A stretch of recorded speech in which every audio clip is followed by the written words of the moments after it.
Ben, puisque je peux pas faire de direct parce qu'on m'éjecte à chaque fois, je fais une vidéo, tant pis. Enfin, c'est un peu chiant de recommencer hein, quand même. Hein. Bonjour à mes amis belges, Maryse et Christian. Comme promis, je vous fais les vidéos que je vous ai promis de faire. Oui, je tourne en rond là. Oui, je dis deux fois la même chose, excusez-moi. Non, mais parce que ça commence à me pomper, quoi. Ça fait 5-6 fois que j'essaye de me remettre sur mon direct, pas moyen. Voilà, c'est pas normal que mon écran reste tout gris, comme je retourne sur le direct, et qu'il n'y a pas le compteur qui tourne en haut. Donc ça veut dire que ça reprend pas. Il me bloque délibérément. Voilà, voilà. Donc je vais faire la vidéo, hein les gars, je vais recommencer. Alors oui, les amis belges, Christian et Maryse, je vous ai expliqué dans des écrits ce qu'il en est à propos du livre d'Enoch et tout ça, mais ça n'a pas plu, hein, comme je suis arrivé pour dire certaines choses que je ne vous ai pas dit en écrit. Évidemment, ça ne plaît pas et ça a coupé au bon moment, comme par hasard. Hein. Le hasard n'existe pas. Hein. Les synchronicités, oui, mais le hasard n'a jamais existé. Ça n'existe pas. D'abord, j'aimerais bien savoir qui a inventé ce mot hasard. Ça n'existe pas. À part dans les tarots, hasard, il y est peut-être, si je me souviens bien. Alors, voici le livre d'Enoch. Je vous ai expliqué hein, le livre d'Enoch, ok? Le seul livre que le Christ citait régulièrement parce qu'il le connaissait par cœur. Pourquoi? Parce qu'il faisait partie de la Torah. Et c'est prouvé parce qu'il est écrit dans celui-là, en slavonique et en je sais plus quoi, que je sais plus, parce qu'à force il faut répéter ces casse-bonbons, hein, casse au vert. Hein. Alors, Enoch, il apparaît dans la Bible, livre de la Genèse. Il apparaît dans la Bible le livre de la Genèse 5,18-24 comme grand-père de Mathusalem. Le texte précise qu'il fut soudain emporté par Dieu. Livre d'Enoch. Après avoir appartenu à la Bible, c'est bien écrit en noir et blanc là-dessus. Hein? Après avoir appartenu à la Bible, c'est bien écrit en noir et blanc. Là. Hein? La preuve que oui. Après avoir appartenu à la Bible, le livre d'Enoch fut déclaré hérétique au IIIe siècle parce qu'il développait en détail le chapitre 6 de la Genèse, où il est dit que quelques anges se révoltèrent contre Dieu et décidèrent de descendre sur terre pour épouser les filles des hommes. Ils n'ont pas décidé à descendre sur terre. Ils se sont fait botter le cul, c'est différent. Par l'archange Michel, tout ça. Hein? Voilà. Ils ont pas... Mais non. Donc ils ont atterri sur la Terre, évidemment, au bout de 19 jours, ou 9 jours, 19 jours, ils ont mis 19 jours pour descendre du 7e au 10e ciel. Hein, il n'y a pas 7 ciels, il y en a 10. Maintenant, là où est le trône de Dieu, c'est au 7e ciel, je crois. Ça fait bien marrer, comme on dit, comme on s'envoie en l'air, qu'on va au 7e ciel. Ça, c'est marrant, ça. Je sais pas que c'est qu'ils sont allés chercher ça. Hein. Enfin bref, ça, je l'avais pas dit dans l'autre vidéo. Je fais des rapprochements, voyez-vous. Alors, avant 1950, le livre d'Enoch ayant été détruit à partir du XIIIe siècle, il a disparu totalement de la circulation pendant 1400 ans. Redécouvert en Éthiopie au XVIIIe siècle et traduit au XIXe, il a été déclaré à nouveau comme l'œuvre d'un faussaire à cause de l'évident anachronisme des 80 passages du Nouveau Testament qui s'y trouvent. Après 1950, la découverte du livre d'Enoch dans les manuscrits de la mer Morte a tout changé. Daté entre moins 300 et moins 200, ce n'était évidemment plus l'œuvre d'un faussaire. Du coup, ces anachronismes en a épaissi le mystère. Qu'est-ce qu'il a fait l'autre dans sa vidéo que vous m'avez mis, les amis Maryse et Christian, vous m'avez envoyé une vidéo d'une chaîne que je suis allé voir. Et le mec, il omet de parler de ça. Ça prouve que le livre d'Enoch est vraiment vrai et qu'il était vraiment dans la Bible, dans la Torah, originairement. Hein? Mais ça, il omet de le dire. Hein? Moins 300 avant Jésus-Christ et moins 200. Ce n'était évidemment pas l'œuvre d'un faussaire. Ok? Maintenant, le livre d'Enoch, remettant trop de points et surtout trop d'idées reçues en question, le débat était vite clos. En revanche, les universitaires continuent à en analyser chaque lettre. Hein? Enoch, il est bien monté au ciel avec son propre corps. Hein? Il a omis de le dire, le mec, dans sa vidéo. Hein, parce que c'est écrit dans le livre d'Enoch, comment ils ont préparé Enoch pour qu'il puisse monter avec son corps au ciel. Hein? Parce que s'il n'avait pas préparé le corps d'Enoch pour pouvoir aller au ciel, soit qu'il aurait brûlé, ou soit qu'il aurait pris feu, ou soit qu'il serait devenu un bloc de glace. Hein? Voilà. Et ça, c'est une grande vérité. Et ça, le mec, dans sa vidéo, il n'en parle pas. Ils en parlent dans Enoch, comment qu'ils ont préparé Enoch pour qu'il puisse monter en haut avec son corps. Hein? Comme il y en a qui disent sous sa vidéo, les discussions que j'ai lues un petit peu, il y en a qui disent « Ouais, c'était des extraterrestres », puis d'autres qui disent « Ouais, Enoch, il n'est pas monté avec son corps, il a sorti de son corps et puis il est monté là-haut. » Non, non, non. Il est bien monté avec son propre corps là-haut, après préparation spéciale des anges qui ont fait une préparation pour qu'il puisse tenir en haut. Hein. Vous vous doutez bien que nous, on a un corps de chair, si on ne nous prépare pas, soit qu'on prend feu, ou soit qu'on devient un gros bloc de glace. Voilà. Donc l'autre, il a omis de le dire, le mec, dans sa vidéo. Bah oui, bien sûr. Hein. Et puis aussi les dates. Hein. Bah oui, il ne faut surtout pas donner les bonnes dates, les gars. Moins 200 ou moins 300 avant Jésus-Christ. Hein. Voilà. Hein. Enoch dialogue avec Dieu et les anges. Document, édition, tatati tatata. Disponible, enquête sur l'existence des anges gardiens. Ça, je l'ai. 600 pages, je l'ai. Document, Ésaïe, essai, réédité, enrichi en 2004, version ouais, j'ai réacheté le livre avec les 600 pages en plus. Excusez-moi, j'ai des problèmes de digestion. Disponible, le prêtre du temps. Disponible, biographie de l'archange Gabriel. J'avais la première version, il était super bien. Il était la couverture était bleue et l'archange Gabriel était représenté en bleu. Disponible, l'explorateur de l'au-delà, le jardin des livres. Celui-là, j'aurais aimé l'avoir parce que je pense à quoi ça fait. Qui est l'explorateur? Je crois savoir qui c'est. Oui, bah, je sais des choses que vous ignorez, donc voilà, mais j'en parlerai pas ici. Il y a des choses qu'on peut dire et des choses qu'on ne peut pas dire, parce que avant l'heure, c'est pas l'heure, après l'heure, c'est plus l'heure. Vous connaissez le dicton. Bah, je suis témoin du Christ, donc il y a des choses que je peux pas dire, hein, ok? Voilà. Dieu a fait toutes choses visibles de l'invisible. Lui demeure invisible. Aussi, je vous informe de ces choses, mes enfants. Pour cela, je distribue les livres à vos enfants et à toutes vos générations à venir parmi les nations qui craindront Dieu. C'est Enoch qui parle.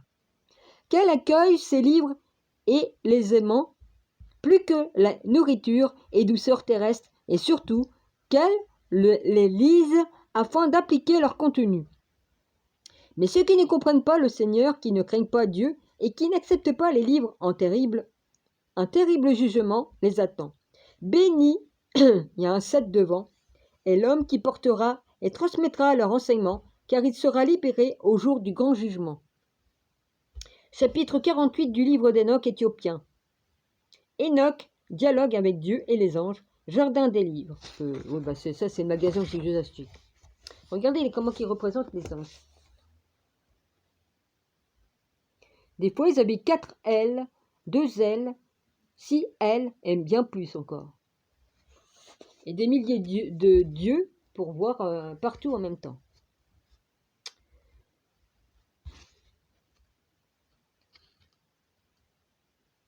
Alors, où c'est que j'ai mis ma loupe?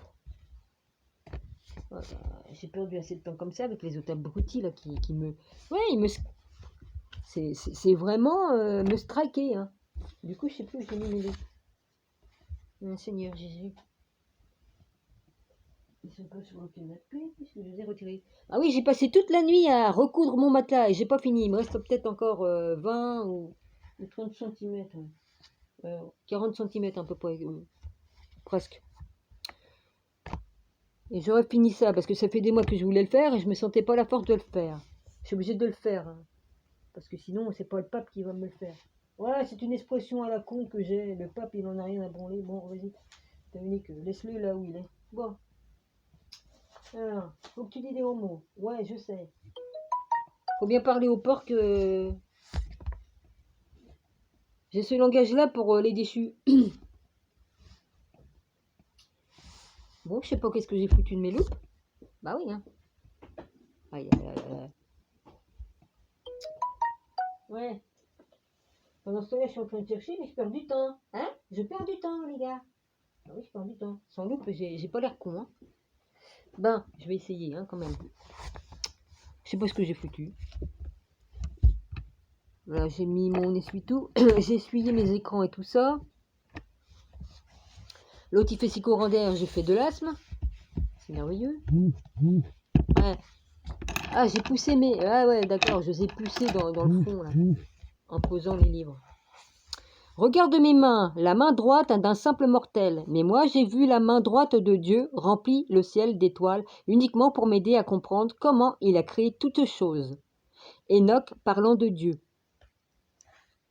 Je maudis l'ignorance. Il a bien raison, parce que la connaissance, c'est très important. Tu connaîtras la vérité et la vérité t'affranchira. C'est pas pour rien si Jésus l'a dit. C'est la connaissance qui nous affranchit aussi. Oui. Parce que si t'as pas de connaissance, eh ben tu te fais couillonner par le malin. Hein? Oui, par l'autre idiot là. J'en ai rien à foutre. Donc voilà. L'autre dans ses vidéos, il s'est bien gardé de dire certaines vérités. Épître d'Enoch, 6 feuilles. Ils l'ont aussi dans la langue grecque. Ils l'ont à la bibliothèque universitaire du Michigan. Numéro 4. Siècle, c'est au 4e siècle. Épître d'Enoch, 8 feuilles, grec. Chester, Betty, Dublin. Chapitre 4. Non, qu'est-ce que je raconte? 4e siècle, excusez-moi. Codex de Glugdov. K-H-L-U-D-O-V. Russe. Collection Poltova. Je suis sûr que M. Poutine, il connaît tout ça. Il est orthodoxe juif. Et il est croyant. Livre des secrets d'Enoch, serbe, provenant du russe. BN de Belgrade, numéro 151, 16e et 18e siècle.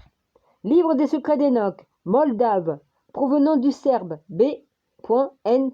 de Belgrade, numéro 321, 16e siècle. Codex de Barsov 1 et 2, russe, collection Barsov, Moscou, 1701. Codex de Uvarov, numéro 3, russe, de Norgorod, Skov, je sais pas comment ça se prononce, P-S-K-O-V, collection Uvarov, 15e siècle. Codex de Vienne, serbe, provenant du russe, B.N. B.N. de Vienne, numéro 125, 18e siècle. Manuscrit de Jassi Mirskij. J de Jassi, non c'est Ja, c'est un J, de Jassi Mirskij. J-A-C-I-N. J-A-C-I-M-I-R-S-K-I-J. Moyen bulgare de Moldavie. Jassi-Mirski. Skij. Oh, je sais pas le dire. Bon, vas-y. 16e siècle. 16e siècle. Toi, ma dyslexie, part en vacances pendant que je fais mon boulot. 1. Livre des secrets d'Enoch, extrait de B. Synodal de Moscou. 15e et 16e siècle. Codex de Glugdov, Ruten, de Poldova, R-U-T-H-E-N-E, de Poldova, collection Glugdov, 1679. Codex de Saint-Serge, extrait, monastère de la Trinité Saint-Serge, 1350. Codex de Nézin, extrait, Institut d'histoire de Nézin, 17e siècle. Codex de Nézin, déjà lu en douille. Codex Rumjantsev, extrait, musée de Rumjantsev, 16e siècle. Manuscrit de la Laure, extrait, monastère de la Trinité Saint-Serge, 16e siècle. Fragment, extrait, de Tikhon-Ravov, T-I-K-H-O-N-R-A-V-O-V, Pipin, P-Y-P-I-N. 16e siècle. Non, 14e. Attends. Oui, c'est ça, 14e. Comme Louis XIV. Bah, c'est en chiffres romains, faut que je me le remémore. Hein. Je savais par cœur jusqu'à je sais plus combien de chiffres. L'incroyable réputation du livre d'Enoch. Il a toujours été dit que le livre d'Enoch portait chance à toute personne qui en possédait une copie. Cette légende vient sans doute de cette phrase d'Enoch au chapitre 48 de la version éthiopienne. Dieu a fait toutes choses visibles de l'invisible, lui demeurant invisible. Il manque un mot. Pour cela, je distribue les livres à vos enfants et à toutes vos générations à venir parmi les nations qui craindront Dieu. Qu'elles accueillent ces livres et les aiment plus que les nourritures et douceurs terrestres et surtout qu'elles les lisent afin d'appliquer leur contenu. Il manque un mot. Béni est l'homme qui portera et transmettra leur enseignement, car il sera libéré au jour du grand jugement. Alléluia.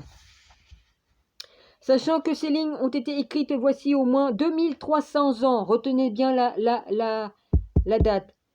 Sachant que ces lignes ont été écrites voici au moins 2300 ans, le temps a donné à cette bénédiction un certain poids indépendamment de sa garantie absolue d'obtenir une entrée VIP pour le jour du jugement. C'est Dieu qui décide, les gars. Même la Bible n'offre pas une telle assurance. On comprend dès lors pourquoi les rabbins puis les prêtres catholiques ont condamné le livre d'Enoch avec lui. Ils perdaient leur clientèle. Voilà la réponse. Ils veulent le beurre, l'argent du beurre, et puis ils en ont rien à foutre que les gens loupent le train pour aller là-haut. Ils s'en battent les couilles. Excusez-moi. Hein? Et voilà. Excuse-moi, Seigneur. Livre d'Enoch. Avec lui, ils perdaient leur clientèle. Page 93. Enoch dialogue avec Dieu et les anges. Tome 1 de ce livre. Mais peut-être est-ce que aussi parce que la présence de Dieu est quasiment palpable dans la description d'Enoch et plus particulièrement dans sa version slavonique. Si Enoch est un peu ennuyeux lorsqu'il tense ses semblables, il ne l'est plus dès qu'il raconte son voyage hors du corps en compagnie d'anges. Là, il marque hors du corps. Pourtant, sur l'autre, il marque qu'il était bien dans son corps. Il devient totalement lyrique lorsqu'il rencontre Dieu. On sent clairement qu'il a vécu cette expérience et qu'à cet instant, sa façon d'écrire n'a rien à envier à Dante. Preuve en est la seconde partie du livre, son retour dans son corps, qui est du point de vue littéraire quelconque. Alors, il faudrait savoir parce qu'il y a deux versions. Il y a deux versions, les gars. Pourquoi ? Parce que dans la première partie, les principaux personnages sont les archanges Gabriel, Michael, Uriel et Pravuel. Non, Pravuil. Eh bien, sur Dieu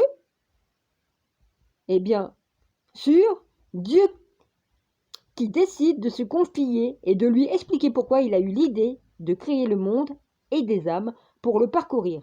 Enoch assiste même au spectacle extraordinaire du Créateur demandant à l'un de ses archanges de lui apporter des livres. Pravuil, apporte-moi les livres de ma bibliothèque. À Enoch, donne-lui également les livres de ton choix, ce qui réconforte. Si c'est ça la bibliothèque akashique, j'en sais rien, Rabbi, mais en tout cas, je me suis retrouvé moi là-dedans. On apprend ainsi que Dieu possède une bibliothèque avec un rayon bien-être, puisqu'il précise-t-il, voilà tout ce que je t'ai dit, il manque un mot, et surtout que j'ai dans ma grande sagesse écrit dans des livres toutes ces choses que j'ai conçues et créées, du sommet de la fondation jusqu'en bas. Page 89, hip, pour le truc jusqu'en bas. Et là, Dieu prononce cette phrase qui, à elle seule, résume tout son mystère et toute sa mélancolie, mais aussi toute sa splendeur. Pourtant, si même le soleil a trouvé la paix dans sa course, moi, parce que je créais toutes choses et parce que j'ai conçu l'idée de placer des fondations et de créer des créatures visibles, je ne trouve jamais la paix. Bah évidemment, avec tout le boulot qu'il a à faire, vas-y, hein. Le fait de disposer d'une bibliothèque trahit l'attachement de Dieu aux livres. Ah bah je comprends bien pourquoi j'ai toujours adoré les livres, Seigneur. Ah bah dis donc. Même la Sophia alors, hein, pareil, le même goût. Faut le faire quand même, hein. L'attachement de Dieu aux livres confirmé par cette phrase terrible prononcée un peu plus loin. Je maudis l'ignorance. D'ailleurs, en cadeau de départ, Dieu offre à Enoch des livres et 2 anges. Je te donne les anges Sariel et Raguel qui t'ont conduit jusqu'ici, ainsi que des livres. Est-ce que tu as besoin d'un ange pour que ton esprit monte en haut? Par contre, avec ton corps, c'est différent. Mais s'il les offre avec une idée très précise, derrière la tête. Donne aux hommes des livres écrits à la main et ils les liront et me connaîtront comme créateur de toutes choses. Ils comprendront qu'il n'y a pas d'autre Dieu que moi. Laissez-les distribuer les livres que tu as écrits aux enfants de tes enfants, génération après génération, nation après nation, et je te donne à toi, Enoch, mon intercesseur, l'archistratège Michaël. Bonjour Michaël. Pour les écrits de tes pères. Et pour être certain d'être bien compris, Dieu n'hésite pas à répéter. Je te dis que tous peuvent lire et comprendre qu'il n'y a pas d'autre Dieu que moi, et qu'ils peuvent toujours suivre mes commandements et commencer à lire et se servir dans les livres que tu as écrits.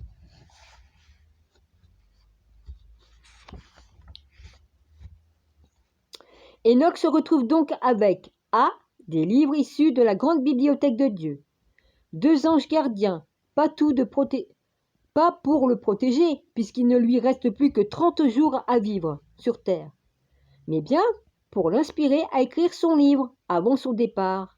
Et, petit c, un archange Michaël en personne afin de défendre les écrits d'Enoch, une fois celui-ci rappelé au ciel. Notons ensuite la vision panoramique ou intemporelle de Dieu. Il dit clairement, et il insiste lourdement que le livre d'Enoch sera lu génération après génération et même nation après nation, ce qui comprend aussi les évolutions géopolitiques comme par exemple Sumer. Oui, la ville de Sumer, Sumer, devenant raccourci historique l'Irak d'aujourd'hui. On comprend alors que le livre d'Enoch ne peut pas mourir. Il est vrai qu'avec l'archange Michaël pour parrain et 2 anges gardiens, Arioch, A-R-I-O-C-H, plus Marioch, M-A-R-I-O-C-H, ce livre a pu résister non seulement au déluge, mais aussi à l'acquisition de l'Église catholique. Alléluia. Forcément, il a lu Baraka, comme le disent les musulmans, chez lesquels Enoch s'appelle Idriss. Ça me fait marrer parce qu'il y a un copain qui est avec la coccinelle, il s'appelle Idriss. Et comme j'ai su ça, j'ai dit hey, Idriss, t'as pris le nom d'un grand là. Enoch s'appelle Idriss. Et il a pris le nom d'Enoch. Oui, c'est les musulmans qui appellent Enoch Idriss. Le grand prophète qui a inventé l'écriture.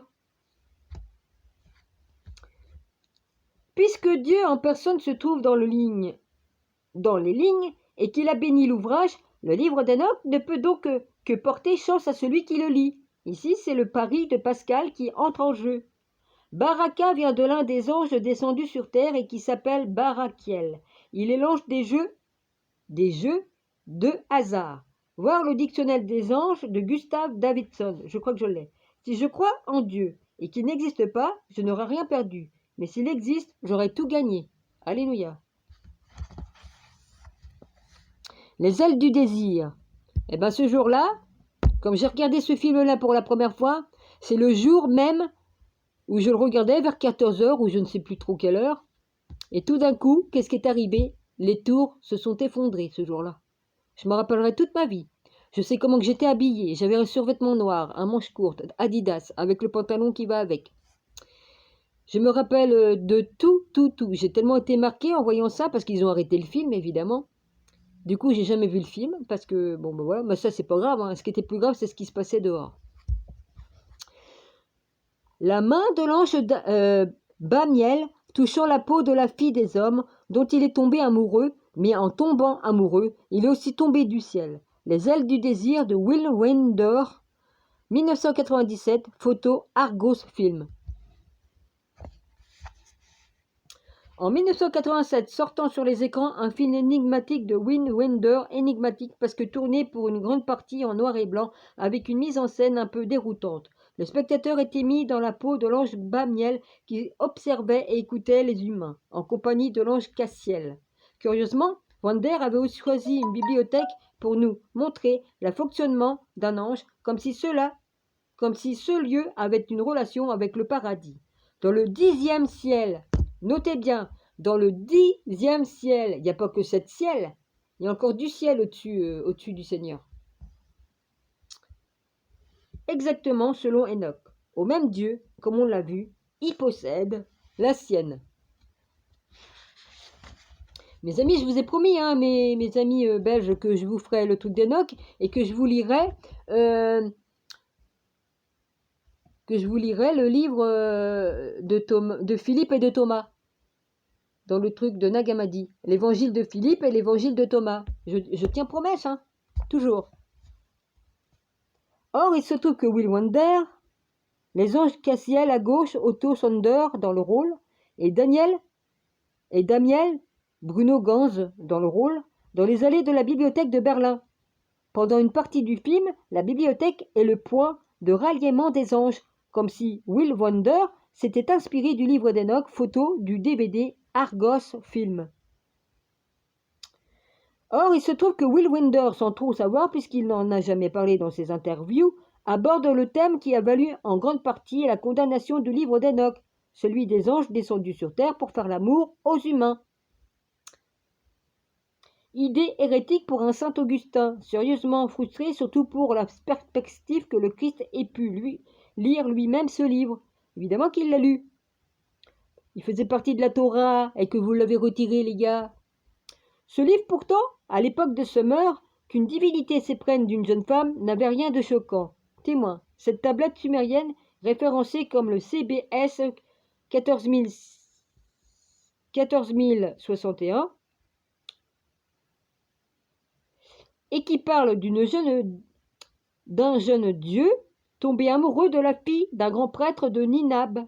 Le jeune Martu se plaignait aussi à sa mère, elle-même déesse.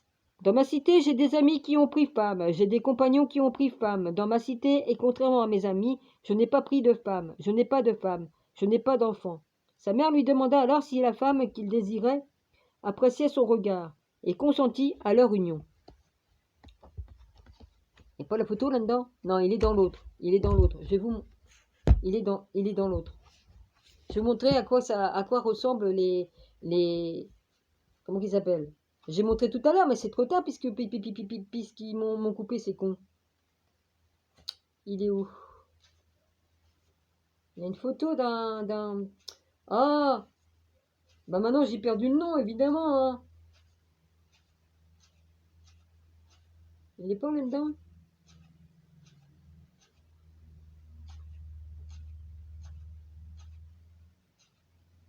C'est pas dans celui-là? Foutez de moi.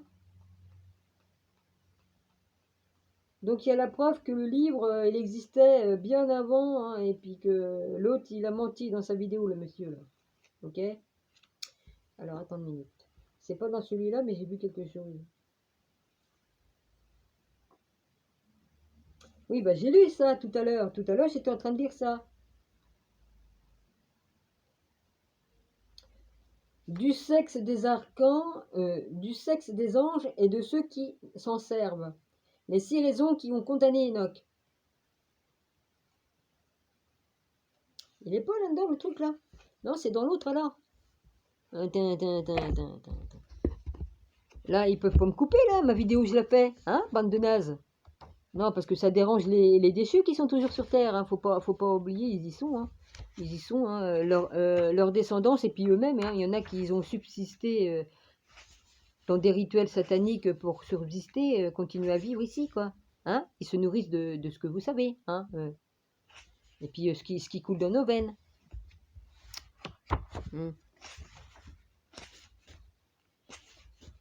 Puis l'agrochrome, hein? Ouais. Vous savez, il y en a qui le font avec des chiens. Ils battent les chiens et puis comme ça, les chiens ont peur et puis ça fait de l'agrochrome aussi. Ça fait de la bonne viande, hein? Ouais. Bah oui, ils se nourrissent de ça. Bah ils font pareil pour... vas-y. Voilà à quoi qu'ils ressemblent. J'ai montré ça tout à l'heure. Les Anunnaki ou je sais pas quoi. Ouais, j'en ai parlé tout à l'heure. Mais comme ils m'ont coupé, évidemment, ça y est pas. Hein? Voilà. Évidemment, ça y est pas. Et comme ça, ces 2 livres-là ils se complémentent. Parce que là-dedans, il y a un petit peu plus de détails que dans celui-là. Mais, voilà, c'est celui-là que Jésus avait dans la Torah. Ok? Parce que je l'ai dit tout à l'heure, Le seul livre que le Christ citait régulièrement parce qu'il le connaissait par cœur. Pourquoi? Parce qu'il faisait partie de la Torah. Il était bel et bien dans la Torah. Et je vous l'ai prouvé tout à l'heure en lisant qu'il disait bel et bien, noir sur blanc, que le livre d'Enoch faisait partie de la Torah, du livre.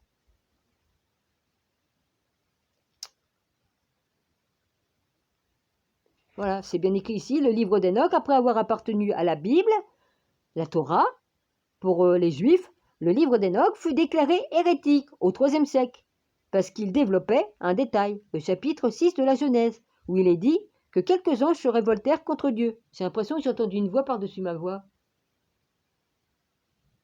Ça se peut, hein. C'est pas la première fois que ça me le fait. De descendre sur terre pour épouser les filles des hommes. Avant 1950, le livre d'Enoch ayant été détruit à partir du XIIIe siècle, il a disparu totalement de la circulation pendant 1400 ans. Redécouvert en Éthiopie au XVIIIe siècle et traduit en XIXe, il a été déclaré à nouveau comme l'œuvre d'un faussaire à cause de l'évidence anachronisme des 80 passages du Nouveau Testament qui s'y trouvent. Après 1950, la découverte du livre d'Enoch dans les manuscrits de la mer Morte a tout changé. Daté entre moins 300 et moins 200, retenez bien la date, moins 300 et moins 200. Ce n'était évidemment plus l'œuvre d'un faussaire. Voilà ce qui prouve que l'autre y ment dans sa vidéo. Et ça, il ne le dit pas, hein? Voilà, ça prouve bien que le livre est véridique. D'un faussaire, du coup, c'est d'anachroniste, on a épaissi le mystère. Maintenant, le livre d'Enoch, remettant trop de points et surtout trop d'idées reçues en question, le débat a été vite clos. En revanche, les universitaires continuent à analyser chaque lettre. Voilà la preuve que l'autre, il a omis de dire dans sa vidéo que vous, mes amis belges, Maryse et Christian, c'est la preuve. Alors là, c'est Enoch, dialogue avec Dieu et les anges, comme édition Jardin de trucs machin, comme j'ai dit tout à l'heure. Enquête sur l'existence des anges, celui-là je l'ai, et je l'ai racheté avec 600 pages en plus dans la deuxième réédition. Le prêtre du temps, ça j'ai une idée de ce que c'est. Disponible, biographie de l'archange Gabriel, comme j'ai dit tout à l'heure. J'avais la première version. L'explorateur de l'au-delà, ça je l'avais, je crois. Voilà. Dieu a fait toutes choses visibles et de l'invisible. Lui demeure invisible. Aussi, je vous informe de ces choses, mes enfants. Pour cela, je distribue les livres à vos enfants, à toutes vos générations à venir parmi les nations qui craindront Dieu. Qu'elles accueillent ces livres et les aiment plus que les nourritures et douceurs terrestres, et surtout qu'elles les lisent afin d'appliquer leur contenu. Mais ceux qui ne comprennent pas le Seigneur, qui ne craignent pas Dieu et qui n'acceptent pas les livres, un terrible jugement les attend. Voilà, tous ceux qui rejettent la Bible, la Torah, peu importe, eh ben, un terrible jugement les attend. Béni est l'homme qui portera et transmettra leur enseignement, car il sera libéré au jour du grand jugement. Chapitre 48 du livre d'Enoch, éthiopien. Il faut lire toutes les versions, et dedans, tu trouves quelques bonnes perles là-dedans.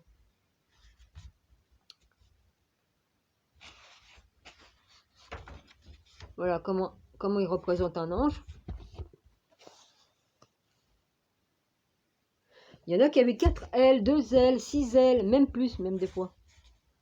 Regardez mes mains, la main droite d'un seul mortel. Mais moi, j'ai vu la main droite de Dieu remplir le ciel d'étoiles uniquement pour m'aider à comprendre comment il a créé toutes choses. Enoch parlant de Dieu.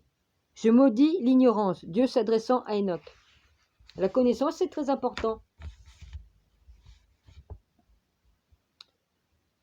Bah, si je vous disais que j'ai étonné Jésus par toutes mes connaissances, enfin, il me l'a pas dit comme ça, il me l'a dit à sa façon. Seigneur, tu n'avais pas lieu d'être impressionné. T'en sais bien plus que moi encore. Mais bon, merci. Je ne veux pas me glorifier, je dis des vérités. Hein. Ouais. Dossier historique du livre d'Enoch, slavonique, Pierre Machin. Alors tout à l'heure, j'ai énuméré les titres ici. Merde, faut pas que je le déchire le livre. Épître d'Enoch, 6 feuilles, grec, Université of Michigan, 4e siècle. Épître d'Enoch, 8 feuilles, grec, Chester Betty Dublin, 4e siècle. Codex Glukdov, russe. Collection Poltova, 1679. Livre des secrets d'Enoch serbe provenant du russe, B.N. de Belgrade, numéro 151, 16e et 17e siècle. Livre des secrets d'Enoch Moldove provenant du serbe, B.N. de Belgrade, numéro 321, 16e siècle. Codex de Barzov, 1 et 2, russe. Collection Barzov, Moscou, 1707. Je suis sûr que M. Poutine y connaît par cœur. Codex, bah oui, hein, il est croyant et il est orthodoxe juif. Codex Uvarov, numéro 3, russe de Novgorod, PSKOV, Pskov, collection Uvarov, 15e siècle. Codex de Vienne, serbe, provenant du russe, B.N. de Vienne, numéro 125, 17e siècle. Manuscrit de Jacimirskij. Alors, Jacimirskij. Moyen bulgare de Moldavie, Jacimirskij. Je sais pas où c'est qui est passé mon truc que j'ai fait tout à l'heure. Il va peut-être réapparaître. Ça m'est déjà fait. Hein, comme je fais un live, mais comme coupe, normalement, il réapparaît à un certain moment. 16e siècle. Livre des secrets d'Enoch, extrait B. Synodal de Moscou. 15e et 16e. Oh putain, tu peux pas être plus discrète, toi, comme tu fais tes choses. Oh putain, casse-couille. 16e. Livre des secrets d'Enoch. Extrait de Synodal de Moscou. 15e, 16e siècle. C'est reparti comme tout à l'heure. Codex Klurdov. Ruten, Boldova. Collection Chluldov. CHLUDOV. 1679. Codex de Saint-Serge. Extrait. Monastère de la Trinité Saint-Serge. 1350. Codex Nicène. Extrait. Institut d'histoire de Nicène. 17e siècle. Codex de Rumjancev. RUMJANCEV. Extrait musée de Rumjancev. 16e siècle. Manuscrit de la Laure. Extrait. Monastère de la Trinité de Saint-Serge. 16e siècle.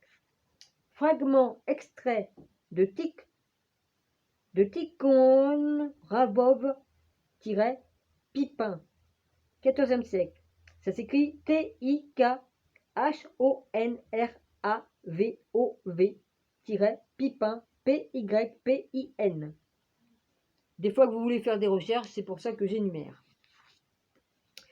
L'incroyable réputation du livre d'Enoch. Il a toujours été dit que le livre d'Enoch portait chance à toute personne qui en possédait une copie. Cette légende vient sans doute de cette phrase d'Enoch au chapitre 48 de la version éthiopienne.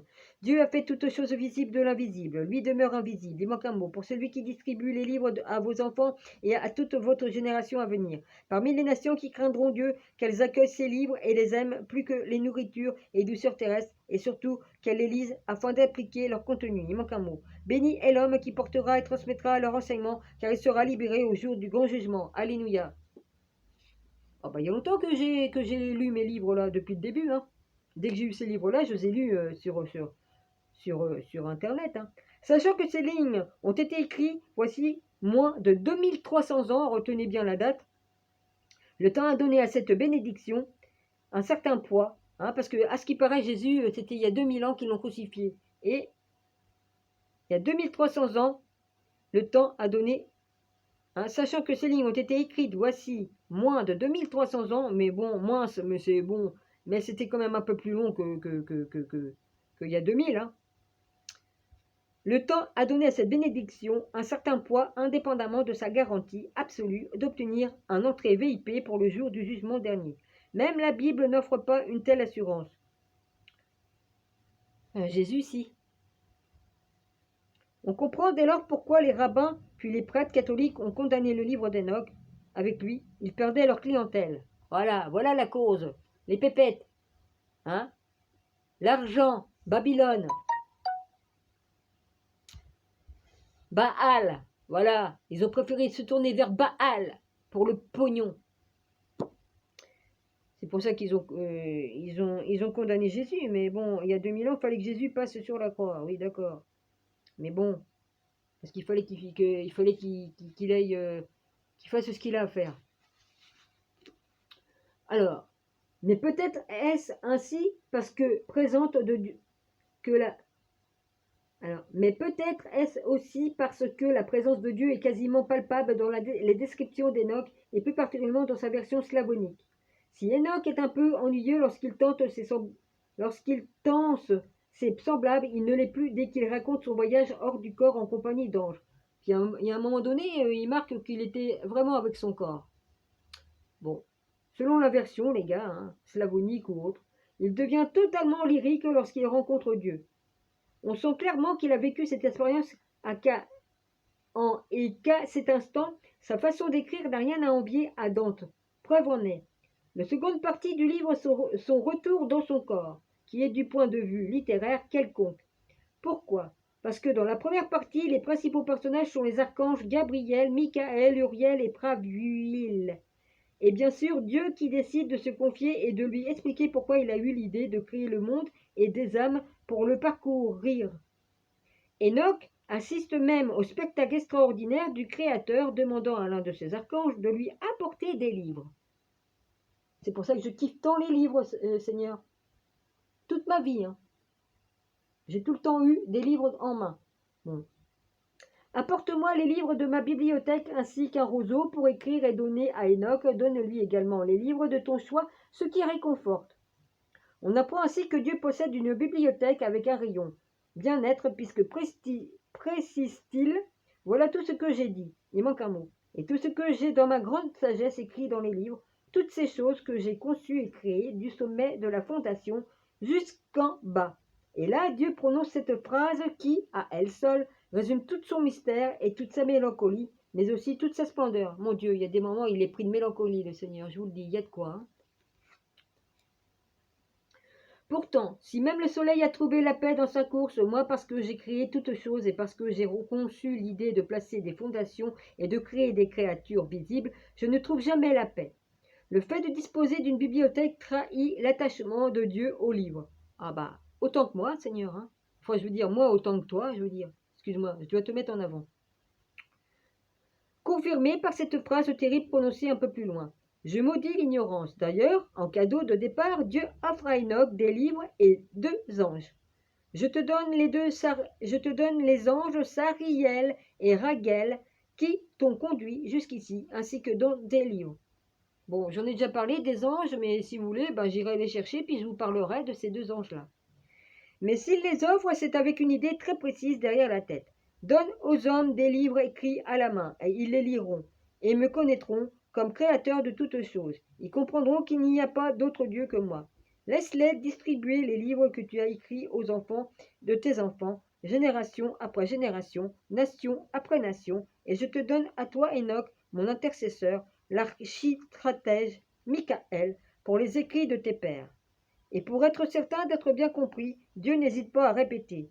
Je te dis que tous peuvent lire et comprendre qu'il n'y a pas d'autre Dieu que moi, et qu'ils peuvent toujours suivre mes commandements et commencer à lire et se servir dans les livres que tu as écrits.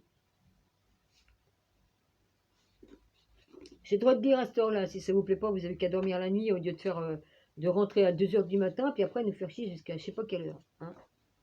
Voilà. Enoch, et puis passer l'aspirateur. Ouais. Ils ont passé le turbo 2 fois, vers 2h10 et puis vers 4h, je sais plus combien. Oh, ils s'emmerdent pas, quoi. Enoch se retrouve donc avec des livres issus de la grande bibliothèque de Dieu.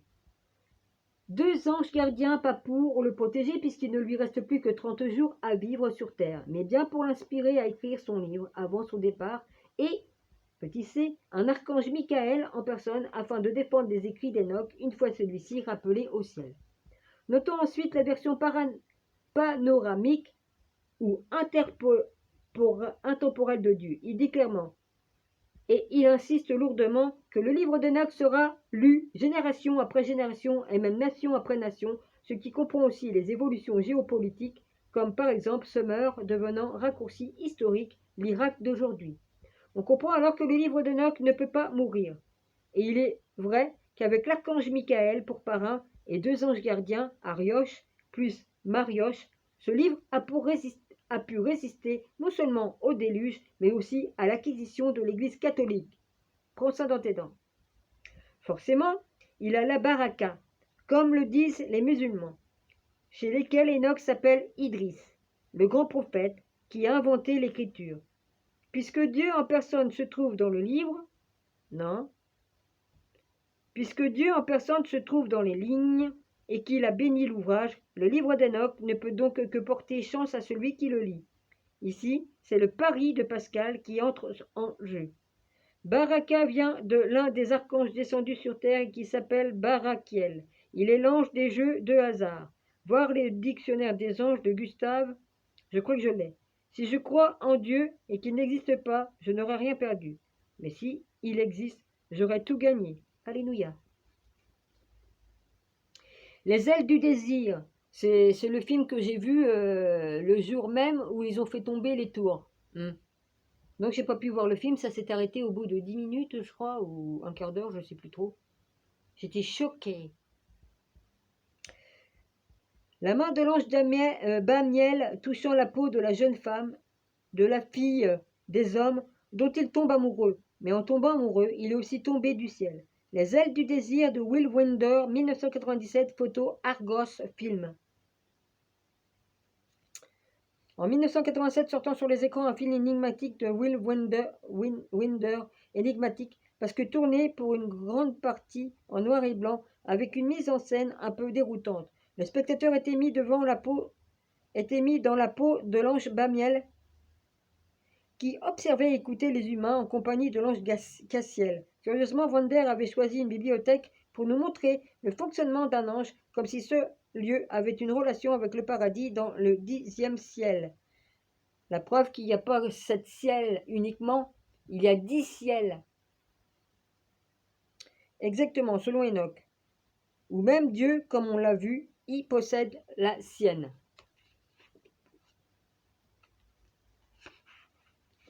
Il parle de bibliothèque. Les anges Cassiel à gauche, Otto Sander et Daniel Bruno Ganz dans les allées de la bibliothèque de Berlin pendant une partie du film. La bibliothèque est le point de ralliement aux anges, comme si Whit Wonder s'était inspiré du livre d'Enoch, photo du DVD Argos film. Ouais, bah ça je l'ai vu dans la bibliothèque, mais après j'ai plus rien vu. J'ai vu des horreurs après, ouais. Or, il se trouve que Will Wonder, sans trop le savoir, puisqu'il n'en a jamais parlé dans ses interviews, aborde le thème qu'il a voulu, en grande partie, la condamnation du livre d'Enoch, celui des anges descendus sur terre. Et ça, ils veulent pas qu'on en parle, hein, les déçus. Ouais. Ah ben non, vous voulez garder votre prise sur la terre, et puis de nous avoir pris en otage aussi. Vous nous avez volé notre terre, et puis vous nous avez mis en otage comme esclaves. Voilà. Voilà la grande vérité. Pour faire l'amour, alors, celui des anges descendus sur terre pour faire l'amour aux humains, aux humaines. Idée hérétique pour un saint Augustin sérieusement frustré et surtout pour la perspective que le Christ ait pu lire lui-même ce livre pourtant à l'époque de ce meurtre. Qu'une divinité s'éprenne d'une jeune femme n'avait rien de choquant. Témoin, cette tablette sumérienne référencée dans le CBS 14061 et qui parle d'un jeune dieu tombé amoureux de la fille d'un grand prêtre de Ninab, le jeune Martu se plaignait ainsi à sa mère, elle-même déesse. Dans ma cité, j'ai des amis qui ont pris femme, j'ai des compagnons qui ont pris femme. Dans ma cité, et contrairement à mes amis, je n'ai pas pris de femme, je n'ai pas de femme, je n'ai pas d'enfant. Sa mère lui demanda alors si la femme qu'il désirait appréciait son regard et consentit à leur union avec la mortelle. Mais Enlil, E-N-L-I-L, le chef des dieux, devint fou de rage à l'idée que le sang des dieux, le sang des Anunnaki, soit souillé à jamais par ces mariages impurs avec les filles des hommes, et surtout par le fait que ces jeunes dieux préfèrent vivre libres sur terre plutôt que de recevoir ces ordres divins. Hein? Et de rage, Enlil décréta: je vais effacer tous ceux que j'ai créés à la face de la terre. Cette tablette serait-elle la source originelle du livre d'Enoch? Toujours est-il que le texte a été repris par le rédacteur de la Genèse au chapitre 6. Et il arriva quand les hommes commencèrent à se multiplier sur la face de la terre et que des filles leur furent nées, que le Fils de Dieu virent les filles des hommes qu'elles étaient belles, et ils se prirent des femmes d'entre toutes celles qu'ils choisirent. Les géants étaient sur la terre en ces jours-là, et aussi après que les fils de Dieu furent venus vers les filles des hommes, et qu'elles leur eurent donné des enfants. Ceux-ci furent les vaillants hommes de jadis, des hommes de renom. Hercule, Pantagruel, Gilgamesh, Goliath, etc., etc. Et ils ont vraiment existé. Ils ont retrouvé des squelettes de la même taille. Hein. Notez comment ce texte biblique vieux d'un siècle a été fleuri afin que la plupart des gens passent à côté. Alors voyons pour le principe le même extrait, Bayard, qui est aussi, je l'ai la version Bayard, qui a aussi trouvé le moyen de remplacer la plupart du temps le terme ange par messager, publié en 2001. La mienne, elle date de quand, la Bayard? Là, j'ai la Jérusalem et j'ai Bayard. Ouais, bah, je vous le dirai plus tard. Je vous le dirai plus tard. La dame devint multitude sur la surface du sol. Aux multitudes naissent des filles. Les fils des dieux voient la beauté des filles de la dame et se font des femmes de toutes celles qu'ils désirent. Ten War of God and Men, Sitchin, Avon Book, New York, 1985. 11. Bible de Darby. Dossier historique. Il y a sur la terre les Néphilim, ces géants de célèbre mémoire toujours là après que les fils des dieux vont aux filles d'Adam qui enfantent. Le commun des mortels ne peut pas savoir que les Néphilim sont avant tout des anges, au nombre de 200 déchus. Les Néphilim, les déchus. Ok? Les anges déchus, les Hells Angels. Rien à péter jeudi. Ils en font partie. Autrefois, ils étaient bons. Hein. Autrefois, les Hells Angels étaient des bons anges. Ils aidaient les gens dans la rue, leur donnaient à manger, leur portaient des couvertures. Maintenant, ils sont devenus noirs. Le commun des mortels ne peut savoir. Les Néphilim sont avant tout les anges au nombre de 200, déchus de leur statut par Dieu, pour justement s'être révoltés afin de s'accoupler avec des femmes. Ce fut en quelque sorte le mai 68 des anges. Le livre d'Enoch a donc été mis à l'index parce qu'il était le seul totalement développé ce sujet, le seul totalement développé sur ce sujet. Politiquement incorrect en décrivant dans les moindres détails les protagonistes, les lieux, les circonstances et les raisons de cet incident céleste. Enoch avait même précisé que les enfants de ces Néphilim étaient devenus les géants mythiques. Or, la Bible Bayard balade son lecteur en lui faisant volontairement confondre les géants avec les anges qui les ont engendrés. Voilà le mensonge, voilà le mensonge. Ok ? Curieux comme démarche au XXIe siècle, non? Bah évidemment. Bref, les anges en général et Enoch en particulier embarrassent encore bien des gens et surtout les tenants de la pensée unique, catholique, jésuite, je rajoute jésuite, hein, et franc-maçonne. Excuse-moi. Oh ta gueule avec ta télé, toi. Tu vas le baisser ton son, espèce de con?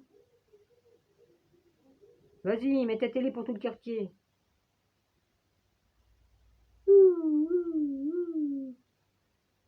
Aïe, aïe.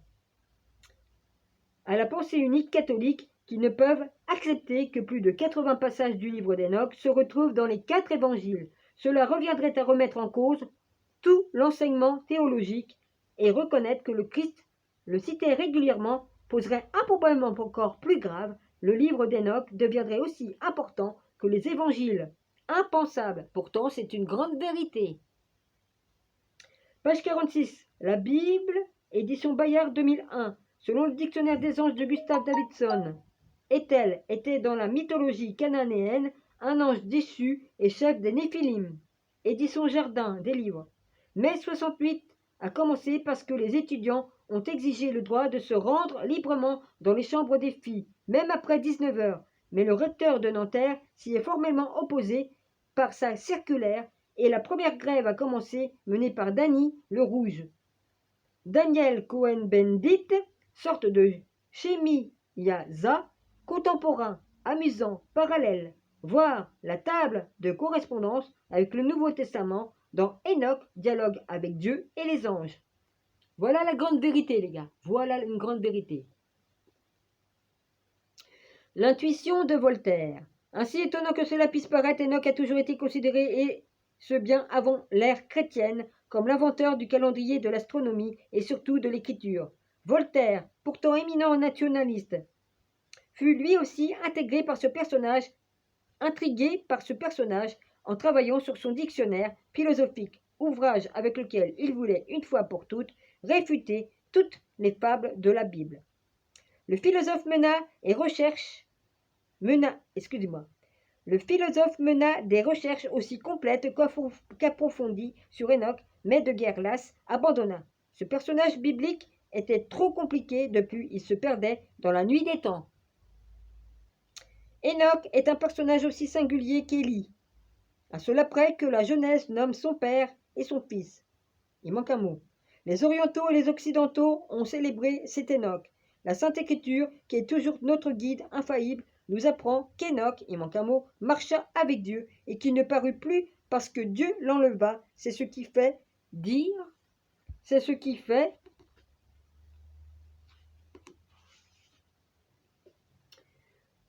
d'homme Calmet, que les pères et le commun des commentateurs assurent qu'Enoch est encore en vie, que Dieu l'a transporté hors du monde aussi bien qu'Élie, qu'ils viendront avant le jugement dernier, alléluia, s'opposer à l'antéchrist, qu'Élie prêchera aux Juifs et Enoch aux gentils. Saint Paul, dans son épître aux Hébreux qu'on lui a contesté, dit expressément: c'est par la foi qu'Enoch fut enlevé afin qu'il ne vit point la mort, et on ne le vit plus parce que le Seigneur le transporta. Saint Justin, ou celui qui a pris son nom, dit qu'Enoch et Élie sont dans le paradis terrestre et qu'ils y attendent le second avènement de Jésus-Christ. Le second, il est déjà là. Hein. Il va devoir repasser à la casserole après. Excuse-moi, Seigneur, de dire ça, excuse-moi. Non, mais c'est ce qu'ils veulent faire, les autres. Hein. Te remanger, tout ça, enfin bref. Ils en ont pas marre de manger des humains? Hein? Les déchus, ils n'ont pas marre? Ah putain. Attendre le second avènement de Jésus. Ben, vous pouvez attendre longtemps le second, il est déjà là depuis pas mal de temps, hein? Voilà. Hein? Oui, bah, comme je suis né, je suis arrivé avant lui. Je me suis réincarné ici avant Jésus. Saint Justin, ou celui... Ah tiens, il y a un certain Justin, ouais, justement. Justin Trutru. Hein. Jésus en parle de qui est Satan, Lucifer, qui est le faux prophète au Vatican, tout ça. Voilà. C'est pour ça que le Québec et la France, on a des noms de villes qui se ressemblent beaucoup. Vous voyez ce que je veux dire? C'est pas pour rien non plus. Faites le rapprochement. C'est pour ça qu'on a une histoire avec entre Marie-Madeleine, Jésus, la France, les églises de France, les églises de là-bas et tout ça, tout a une concordance. C'est pas pour rien. Puisque le Seigneur transporta. Saint Justin, ou celui qui a pris son nom, dit qu'Enoch et Élie sont dans le paradis terrestre et qu'ils attendent le second avènement de Jésus-Christ. Ben, il serait peut-être temps de vous réveiller, les mecs, hein, il est déjà là depuis belle lurette. Hein. Comme il est arrivé, j'avais quel âge? J'avais 7 ans. Ça dépend à quelle époque. Hein. Oui, j'avais 7 ans, 3 mois et 15 jours. Saint Justin, ou celui qui a pris son nom, dit qu'Enoch et Élie sont dans le paradis. Oui, bah vas-y, tu l'as déjà fait 36 fois. Saint Jérôme, au contraire, croit qu'Enoch et Élie sont dans le ciel. C'est ce même Enoch, 7e homme après Adam, qu'on prétend avoir écrit un livre cité par Saint Jude. Tertullien dit que cet ouvrage fut conservé dans l'arche et qu'Enoch en fit même une seconde copie après le déluge. Mais les profanes de l'Orient en disent bien davantage. Ils croient en effet qu'il y a eu un Enoch et qu'il fut le premier qui fit des esclaves à la guerre. Ils l'appellent tantôt Enoch, tantôt Idris.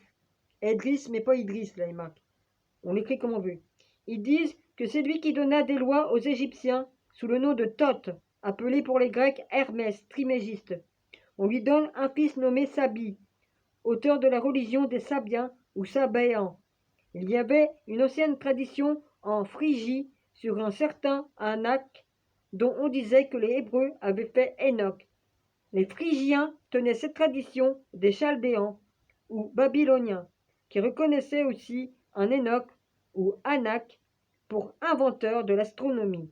On pleurait Enoch un jour de l'année en Phrygie, comme on pleurait Adonis ou Adonis chez les Grecs, non, chez les Phéniciens.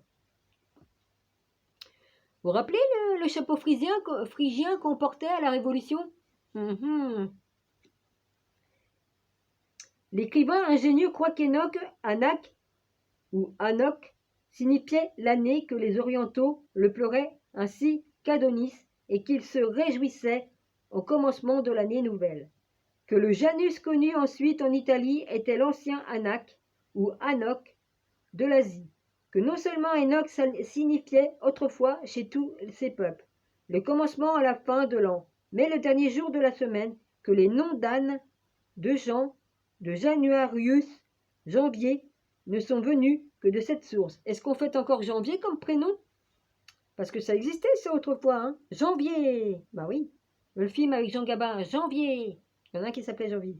Il est difficile de pénétrer dans les profondeurs de l'histoire ancienne quand on s'y saisirait, comme on y saisirait la vérité à tâtons. On ne serait jamais sûr de la vérité. Il faut absolument qu'un chrétien s'en tienne à l'écriture, quelques difficultés qu'on trouve à l'entendre. Eh ben moi je suis chrétienne, enfin chrétien, pas catholique, non, juive.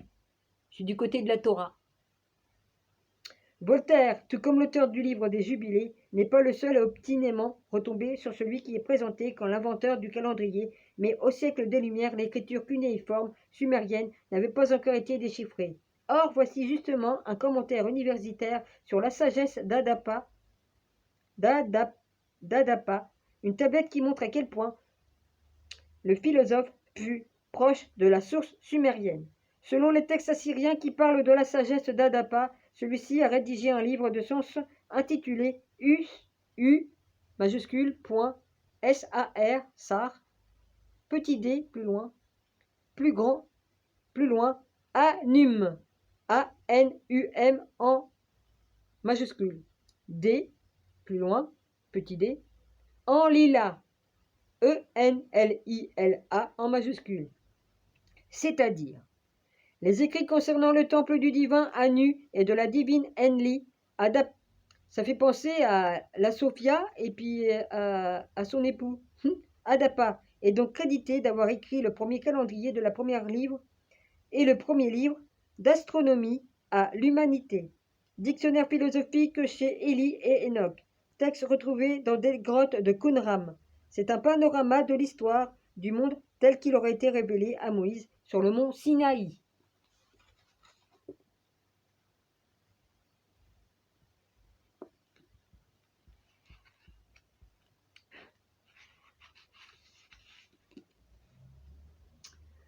Une autre légende persistante dit qu'Enoch a personnellement gravé son livre sur 2 piliers afin que son texte soit gardé à jamais sur terre. Les enculés, ils ont enlevé les 2 piliers qu'ils avaient été mis. Ils les ont retirés, les 2 piliers, les gars. J'ai vu des photos où c'est qu'ils étaient plantés, ces poteaux-là. Ils les ont retirés, ils ont mis des marques au sol. Ils n'avaient pas le droit de les retirer. À l'endroit où c'est que la mer Rouge s'est ouverte. Malgré eux. Une autre légende persistante dit qu'Enoch a personnellement gravé sur son livre sur 2 piliers afin que son texte soit gardé à jamais sur terre, malgré les eaux après le déluge. Ces piliers ont été retrouvés par des sujets du roi Salomon et ce dernier fasciné les a intégrés dans son temple. Ah! D'accord, c'est pas cela. C'est pas cela de la mer Rouge. D'accord. D'où l'expression couramment utilisée aujourd'hui, les colonnes du temple. Et puis il y a aussi certains sages, certaines personnes qui suivent Dieu. Ils sont comme des colonnes dans le temple de Dieu, avec leur nom dans le temple de Dieu. Il y aura des colonnes qui porteront le nom de ces choisis. Les 144 000.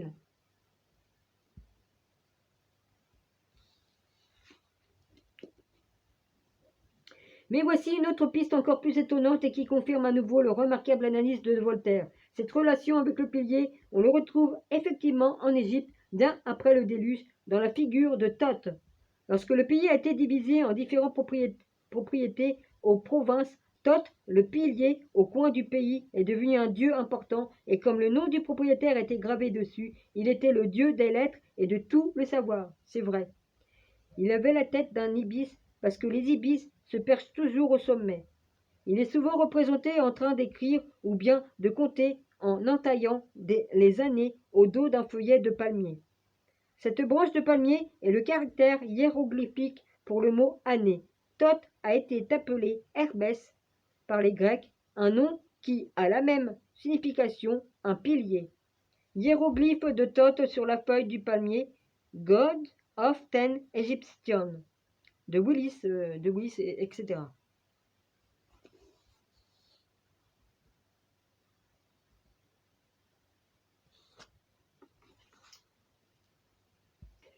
D'ailleurs, à l'époque, les livres sacrés du prêtre étaient tous supposés avoir été écrits par Thoth.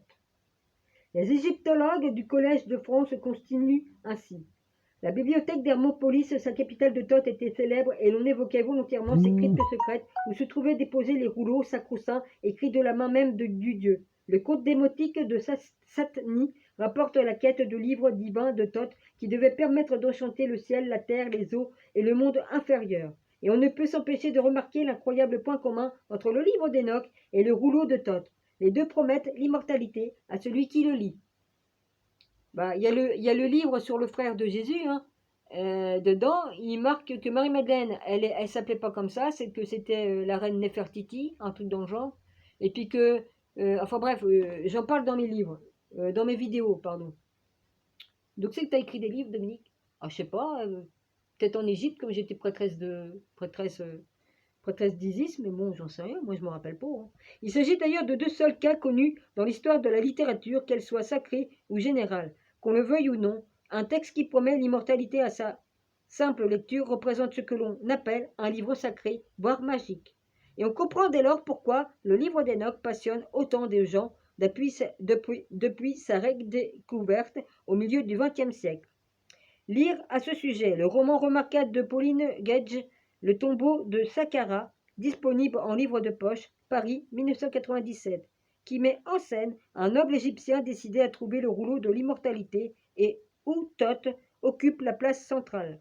Dictionnaire de la civilisation égyptienne, page 286, collectif du Collège de France, édition Hassan, 1992. 20. Il en existe bien d'autres, comme par exemple la visite des lieux où se trouvent les démons, etc. Je vous déconseille d'aller faire un tour là-bas. Je vous le dis. Le prince Enoch de Sippar. S.A.S.A.S. La connaissance du livre d'Enoch a emprunté des cheminements parfois bien étranges jusqu'au IIIe siècle. Il est apparu au canon biblique de l'Ancien Testament et d'innombrables textes et commentaires de l'époque s'y référaient, comme le signale l'Institut des études slaves dans sa présentation du texte d'André. Voilà, je dis pas plus. La masse innombrable de morceaux de rouleaux de peau, les restes de la bibliothèque centrale du monastère de Irbit, ou Irbit, H-I-R-B-E-T. Irbit qu'on dit ou RB. Qumran atteste que vers la fin du 1er siècle avant notre ère, sinon plus tôt, existait en araméen un Pentateuque énochique bien constitué. L'apôtre Saint Jude, le frère jumeau de Jésus, je crois que c'est ça. Jude, c'était son frère jumeau. Saint Jude s'y réfère dans son épître. Les premiers missionnaires judéo-chrétiens l'utilisaient dans leur prédication. Normalement, Saint Jude, il aurait dû monter sur le trône de Jésus. Enfin, sur son siège à Jérusalem. C'était lui qui était le successeur. Mais ils ne l'ont pas mis.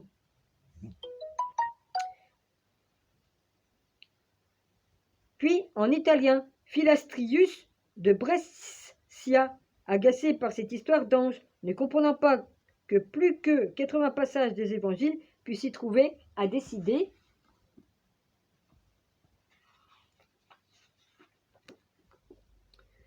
de le retirer du canon biblique. T'aurais jamais dû faire ça, mon garçon. Jamais au grand jamais. En même temps que le livre de Tobie, celui où apparaît l'archange Raphaël. Pour Philastrius, il était clair qu'il ne s'agissait là que d'un faux. D'un seul trait de plume, des centaines de millions de lecteurs ont été privés de 2 livres saints, dont un particulièrement instructif. Parallèlement au déchiffrage des fragments du marcha avec Dieu, il ne fut plus, car Dieu le prit, a pu être établi tous les éléments contenus dans les millions de tablettes cunéiformes retrouvées depuis plus de 150 ans, ont permis de remonter à son Altesse Enmeduranki, prince de Sipar et serviteur du dieu solaire Shamash, même son Apkalu ou homme-poisson est connu. Il s'agit de l'esprit nommé Utu-Apzu, qui régnait également sur la ville de Sipar. Pour les Sumériens, les Apkalu, excusez-moi ma dyslexie, à l'apparence mi-homme, mi-poisson, sont des personnes ailées, sorties des eaux pour apprendre les secrets de l'agriculture. Bah, dis donc, les hommes-poissons, c'est pas l'Atlantide, ça, et de la métallurgie. Le principal élément qui permet de le reconnaître avec certitude est sa soudaine ascension comme père à la mort. PER qui marque à la mort. En effet, les tablettes sumériennes disent, toujours à propos d'Enmeduranski, qui fut emporté au ciel, où il marcha avec les dieux, sur les listes des rois sumériens, dits pré-déluviens. Peu importe s'il s'agit de la tablette 62, oh, mon chiffre, de Well Blundell, de la 144 ou encore de celle de prêtre Borossus, Enmeduranski se trouve toujours à la 7e place. Mon chiffre, 777, 7777. Et je peux vous dire que comme je vois ces messages-là, là-haut, ça veut dire qu'ils me font signe. Et comme j'ai une plume qui me tombe devant moi, ils me font signe aussi. Comme je vois un arc-en-ciel, là c'est mon Seigneur qui... Ouh la vache. Il a fait beaucoup de signes, mon Seigneur. Genèse 5.24. Apte, calclu, c'est-à-dire esprit tutélaire ou ange gardien, voire illustration, au début de ce livre. Sipar se trouve aujourd'hui à 30 km au sud-ouest de Bagdad et son nom irakien est Abu Abba. Abu, A majuscule B-U, plus loin H majuscule A-B-B-A-H. C'est là que la tablette dite de Shamash a été retrouvée en 1880. Berossus, 3e siècle avant Jésus-Christ, connu pour avoir aussi écrit un cadran solaire hémisphérique, sa liste Alulim, Alagar, Enmenluana, Manu, Enmengalana, avec 2 N, A, Dumuzi, Enmenduranski, Esibziana, avec 2 N, Uburtulu, Zurzudra. Ah, vas-y, je fais ce que je peux, hein, les gars. Hein. Non, roi des noms, non, roi, non, Aluli, Alalgar, Enenmen Luana, Men Galana, Dumuzi, Ezipasiana et Merduransky. Dans la ville, Iridu. Alali, c'est dans Iridu. Alalgar, c'est dans Iridu. Enenmenluana, Bad Tibira. Enengalana, Bad Dibira, comme ville. Dumuzi, Baldibira. Enzipasiana, Zipar. Et Enmenduransky, Zipar. Esprit tutélaire. Pour le premier, Aluli, c'est U majuscule égale AN. Pour Alagar, Eridu, c'est U majuscule AN Duga, avec 2G. Pour le troisième, NN Melulana Batibira, N Menduga, avec 2G. Pour le quatrième, NN Mengalana Badibira, NN Megalama, avec 2M. Pour le cinquième, Dumudzi Batibira, N Membuluga. Pour le sixième, Nzipaziana Zipar, An-Elinda, Enlida, Enlida.